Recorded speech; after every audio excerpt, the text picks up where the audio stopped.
So what's up guys? Welcome sa panibagong vlog ko guys. Ngayong araw guys mag-experiment tayo guys. Pero bago natin simulan to guys, i-hit mo na muna yung subscribe button dyan guys. I-turn on mo na rin yung notification bell para lagi kang updated sa ating mga videos guys. Enjoy watching guys. So ang ating experiment guys ay pinangalan ng itlog ni Boss A guys. Siyempre bago natin simulan to guys, kailangan muna natin maglabas ng ating mga materialis guys. Unang una dito guys, ang dalawang itlog, dalawang clear glass, at ang suka guys. So yung una kong ginawa dito guys, hinugasan ko na muna guys ang dalawang itlog ko guys. Siyempre guys, yan yung nasa procedure guys. Tapos guys, kailangan kasi guys malinis muna yung itlog natin guys bago natin lagyan ng suka guys. Guys, dito nga naglabas ako ng dalawang clear glass guys. Medyo hindi clear guys to guys, may mga design pa to guys. Naglagay muna ako ng suka dito guys bago ko ilaglag yung itlog para hindi mabasag guys. Pero makikita nyo guys yung ginawa ko guys, hindi ko malaglag guys kasi naipit yung kamay ko guys. At sa sobrang papansin ko nga dito guys, binaba ko na buong na yung cellphone ko guys kung nakikita nyo. At ito nga guys, nailagay ko na nga siya guys. Yung isa nga palang itlog dito guys, nabasag ko po guys kung makikita nyo guys yung nasa supot guys. At dito nga guys, makikita nyo naman guys na puno na nga natin itlog guys, na suka guys. At naobserbahan ko dito guys, kumukulo yung itlog guys. Di ko rin alam guys kung bakit guys. Tignan nyo na lang guys, puno yan guys, sakop na sakop yan guys. 24 hours later. So makalipas nga ang isang araw guys, papalitan ko na dito yung suka guys. Kung makikita nyo nga dito guys, kinakabahan pa ako dito guys. Kasi guys baka mabasag yung itlog dito guys. At ayun na nga guys, muntik na nga siya mabasag guys.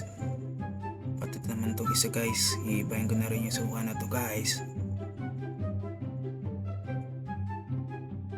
Medyo kabato tayo dito guys kung mapapansin nyo guys. Isang araw ko nang binabad to guys. So bali ito na nga yung itsura nya guys after 24 hours guys. So bali ngayon guys, ilalagay ulit natin to ng suka guys at ibababad ulit natin ng another 24 hours guys. Makikita nyo nga dito guys, hirap na hirap ako buksan yan ng lagayan guys. Pero ito guys, bandang uli guys, nakaya rin naman guys. So ngayon guys, mas dinamihan ko na ilagay ng suka guys para sure na sure guys. 24 hours later. So makalipas na naman ngayon 24 hours guys. Ito guys, palpak yung gawa natin guys. So bali dito sa part na to guys, naiinis na ako guys, kaya uulit na naman ako guys. At dito nga guys, sa pangalawang ulit ko guys, shinure ko na guys na ayos na yung gawa ko at di na puputok guys. Makikita nyo nga dito guys yung itlog guys, nabasag ko pa yan guys. Kasi guys hindi kasya guys, pinilit ko guys. So bali dito ngayon guys, pinalitan ko na rin yung baso guys. At ayan nga guys, ready na lagyan ng suka guys. So bali nga dito ngayon guys, nalagyan ko na ng suka guys. Di ko na na-video yan guys kasi aporang-apora na ako guys. So bali dito sa video na to guys, makikita natin yan guys. Medyo hindi nakita gano yung shell na guys. After 24 hours lang to guys. Syempre guys, pinalitan ko na rin agad yung suka dito guys. Kasi guys, di ko na rin alam yung gagawin ko guys kung aabot pa ako guys. Kasi guys, ngayong araw guys is Sunday na guys. Tapos bukas guys yung pasahan guys. Kaya ngayon dito guys, di na ako mapakali guys kung paano ba yung gagawin ko guys. So bali ngayon nga lang guys, palit-palit lang ako ng suka dyan guys. Para guys, okay pa rin yan guys. Kayang-kaya pa natin paabutin yan guys. Kung makikita nga natin dito guys. And guys, di nyo na naman pala nakikita no guys. Di nyo nakikita. So bali ngayon guys, pabalalagyan ko lang ng suka ngayon yan guys. So ayun nga guys, nalagyan ko na nga ng suka guys. Iyon ko na lang ulit to dito guys ng 24 hours guys. See you bukas guys. So bali dito guys, nag-DIY lang ako ng syrup guys.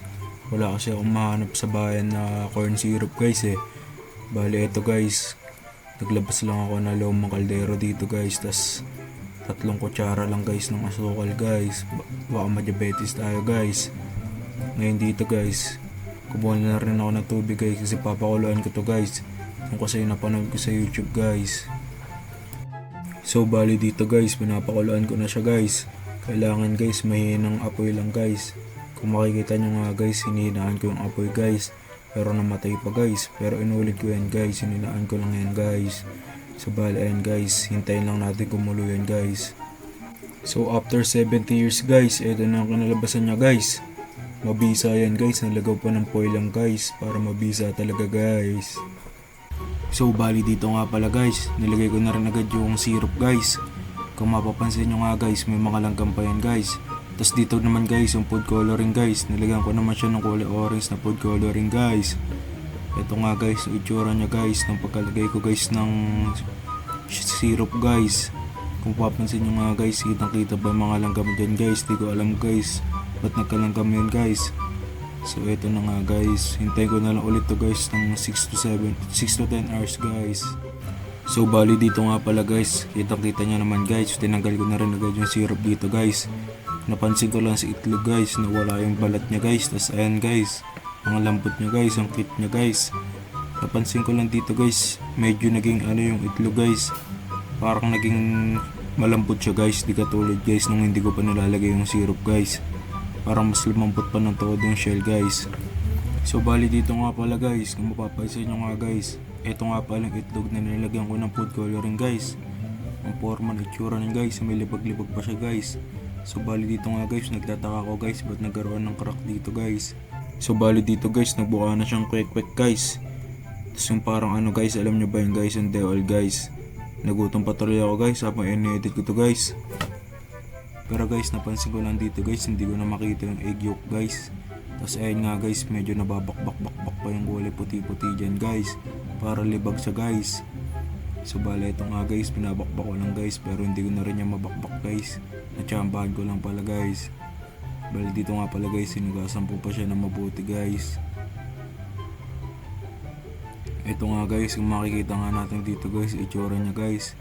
Hindi na makita yung egg yolk guys. Hindi ko rin alam yan guys, kung bakit guys.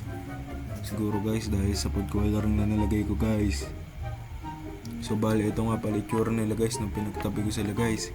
Kitang kita nyo pa pa ako dun guys ah. Ayun nga pala guys, ang itsura nila guys. Dito guys, kitang kita ko guys yung egg yolk guys, pero dito sa ano guys, onti lang yung kita dito guys. Nakikita ko pa naman siya sa personal guys, onti lang guys. Sa video kasi guys, hindi makita guys eh. Kaya lang guys, tamang tingin-tingin lang ako dyan guys, pampahaba lang ng video guys. So bali nga ako ngayon pala guys, sasagutin ko na rin yung mga following question guys. So first question nga guys, what happened to the eggs after submerging them in the vinegar? Bali ang sagot ko nga pala dito guys, the eggshell dissolved in vinegar because the acetic acid reacts with calcium carbonate, creating carbon dioxide bubbles and leaving the egg semi-permeable membrane. Bali guys, ang napansin ko nga pala dun guys, pagkalagay ko ng itlog guys sa suka guys, after 24 hours guys, nagsisimula na talaga matunaw yung eggshell niya guys. Pero may natitira pa rin guys na parang plastic guys.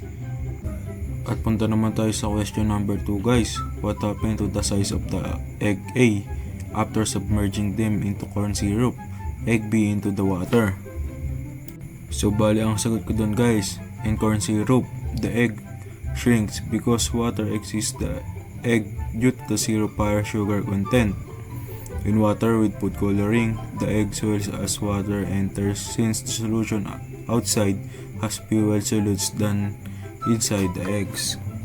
So bali guys, number 3 naman guys, as to change the submarine liquid of the egg, did their size change? Why?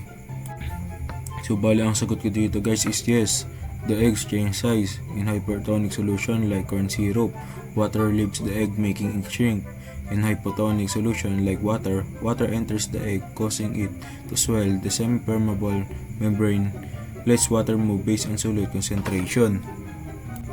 So for the last question naman guys, what did the egg membrane portray? So bali ang sagot ko dito guys, the egg membrane served as the model for a cell membrane, showing semi-permeability.